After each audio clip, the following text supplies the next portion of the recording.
3/4 of Americans say the U.S. economy is now in a recession. Almost any measure that we put in front of the American public that asks them to rate the economy right now is really in the basement. Over 85% of Americans say the economy is getting worse. We have over 4 out of 10 Americans who say the economy is poor. Both of those the highest we have in our Gallup history.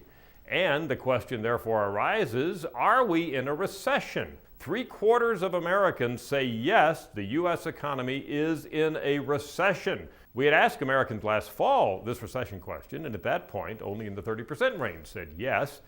It's kind of interesting when we look back at the history of asking this question, it's not uncommon that about half of Americans say the U.S. economy is in a recession. We found that earlier in this decade. But the last time we had 3/4 or more of Americans saying the economy was in a recession was way back in 1992. Of course, what's worse than a recession? Well, a depression. We ask Americans, how likely is it that the U.S. economy will actually get into a depression?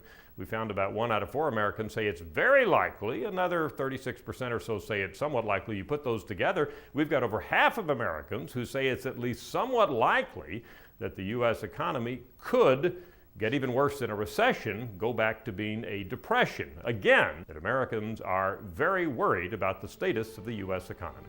I'm Dr. Frank Newport, Editor-in-Chief of the Gallup poll.